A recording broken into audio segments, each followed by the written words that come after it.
Time once again for another edition of Riding with Rick, or in this case, Parking with Rick.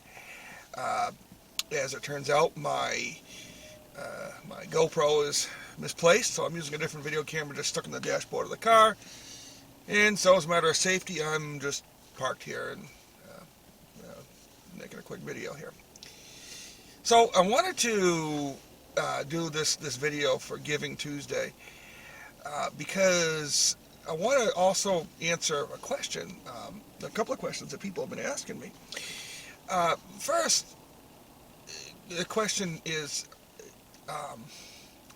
well, I should start by saying that as a lot of my friends and family and associates and even some of my enemies and pretty much anyone who's ever met me knows that I spend a week every summer, every June, volunteering at Champ Camp. This is a camp for kids that need mechanical support for breathing. A lot of them may use ventilators, some of them use a CPAP machine. So a lot of them have tracheostomies, which is the tube in the neck to breathe through. And a lot of them also have other conditions as well that mean that they might need more assistance with daily activities. So the questions people ask me is how did I get started with camp, and why do I do it? I mean, and it is kind of logical. I mean, how does a geek from New England get who's not a doctor or a therapist or anything like that end up working with camp for kids with breathing issues in Indiana? And I guess it starts back, well, I guess in a way it starts back when I was in junior high, what we would call middle school now. There was a fellow student, who had been hit by a car when he was in, I think, third grade, if I remember correctly. And as a result, he suffered brain damage, and he wasn't able to speak or walk anymore. So we became friends, and I realized, and that's a story that I'm going to cover on a future edition of Riding with Rick. The young man involved, we became friends, and I realized that he was not able to do a lot of the kid things, or being a teenager or whatever. Most kids going after school at the time, going to the mall back when that was a thing, or going over each other's houses to play, or to work on homework or projects or whatever. And he's just going home to do whatever it is he does. So I started going out with him, doing stuff with him, going over his house, and we started doing all these teenagery things. And as a result, I realized that this was something that a lot of folks that have high medical needs may not get a chance to do. And I also ended up, through his family, I met another young man that had cerebral palsy. Again, he had very little control of his body, but we did the normal teenagery stuff. We'd go to the Burger King and the McDonald's. We'd go to the state park and go swimming and things like that. And unfortunately, he ended up passing away. Both these people have since passed on. And one of the things that really made me,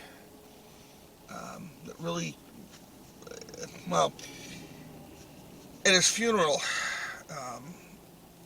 his family told me that, even though this was a young man who, sorry, this is still a little hard to talk about, This was a young man who had very little body control, but yet whenever they drive by the house or the road that goes to my house, he'd make all this noise to get his folks' attention, and then he'd look with his eyes to turn down the road that left to my house.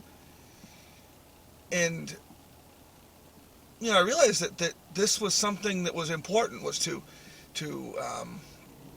bring, I guess, to bring joy to some of these kids' lives that again may not have that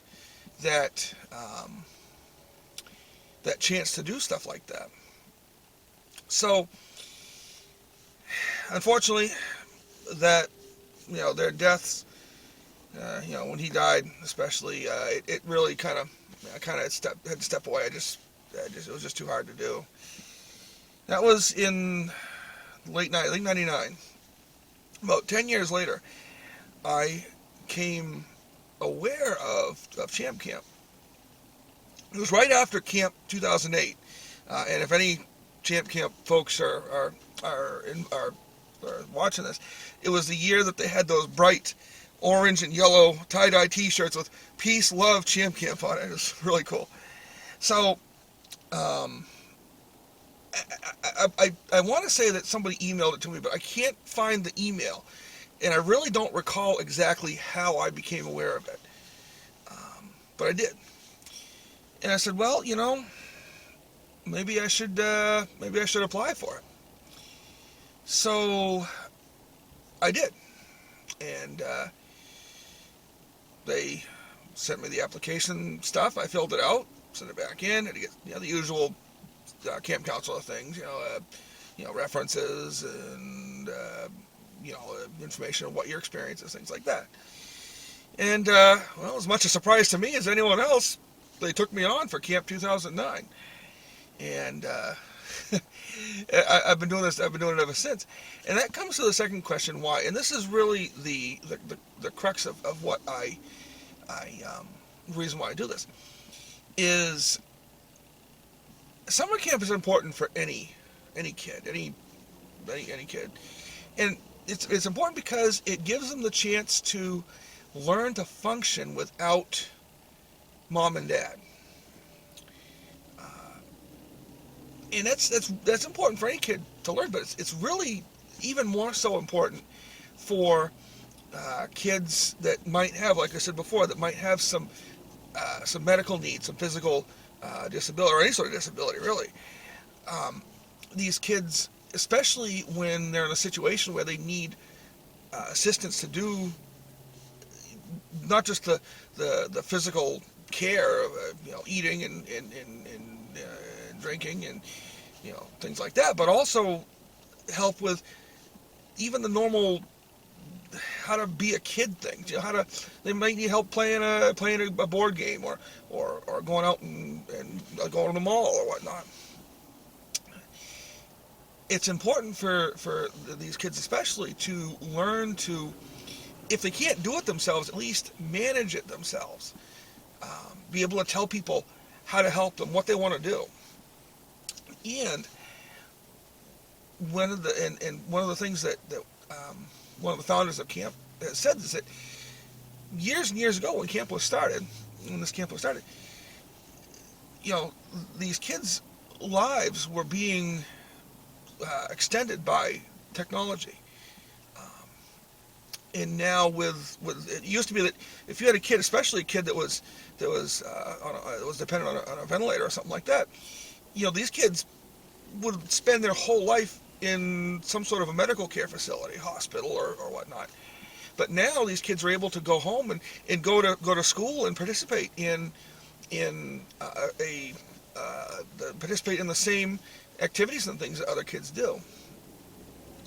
And especially at camp, what's really amazing is that these kids, it's more than just doing things that they thought they couldn't do. It's doing things that they never could conceive of doing. Who would have thought that you could have a kid on a ventilator go for a ride in a hot air balloon, or climb to the top of a climbing tower, or even go swimming. And that's really important because these kids, which by the way are some of the most wonderful kids you could ever meet, they go on from camp to do amazing things.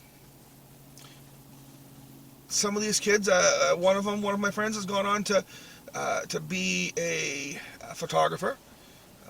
Another one of our campers has gone on to be he does websites.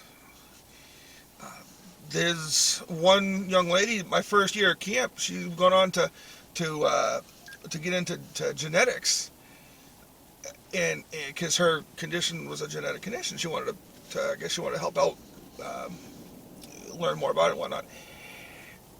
And she's telling me what she wants to do, and I remember sitting there and saying, I got to sit up a little taller because this stuff's going over my head. So, and she's doing this genetic. She works in genetics. I'm still not sure what she does, but it's amazing nonetheless. We got some kids that have gone on to be lawyers. Well, I guess, I kid. Actually, I know at least one of the lawyers is actually advocating for folks with disabilities. So even that's really cool. And on the other hand, it is a fact that when you're dealing with with a population that is going to be event dependent, some of these kids do die, and that sucks. It does. But it fortunately doesn't happen that often. But even then, we can take some solace in the fact that these kids have had the opportunity to do these things that again, you would have thought that they never would have had the chance to do. And another thing that's even more important, not more important, but it's also an important thing that a lot of people don't realize, is that it also changes the lives of the counselors that get involved as well. And there's a lot of the counselors come and they're one and done. They come and go and do whatever. But there's also a lot of folks that come back, like myself. But even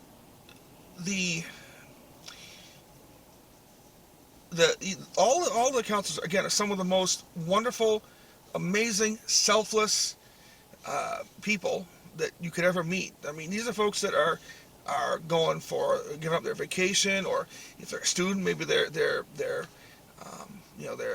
using some of their time off from their studies or whatnot. And these folks, these counselors, they also it changes a person's belief, I believe, about what you think can happen.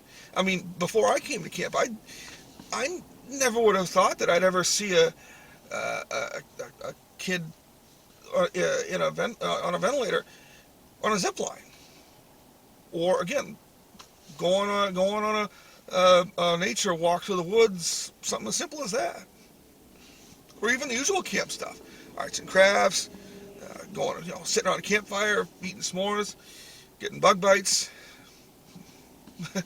Touch of sunburn, it happens, even though we do the sunblock and everything like that. And everyone is, of course, these folks are kept as safe as possible because, again, we have a lot of people there that do that. But it's just amazing seeing what these kids have done and the lessons that they learn. And it touches on something that I often tell folks, when their kids graduate camp. I've said this to a lot of the families, and one of the things that I've always believed, I never haven't been a parent myself. I can't I can't say for certain, but I take it as a good bet to believe that every parent wants their kid to make a difference in the world. And I can honestly say that for the kids that come to camp, they do. At least in my case. I would not, I am really glad that I get the chance to do it every year. And I hope that you guys, if you're reading this or watching this on Giving Tuesday, will consider supporting Champ Camp, because that's something that really makes a difference for the kids that go to camp. And I hope that if anyone gets a chance to volunteer at camp or to go to camp as a camper or whatnot, I hope that you'll take that opportunity, because it really is a life-changing event for both the campers and the counselors alike. So, with that, thanks for watching, and make sure you if you watch us on YouTube, make sure you like, subscribe, and obligatory ring the bell. And until next time, I'm Rick the Geek.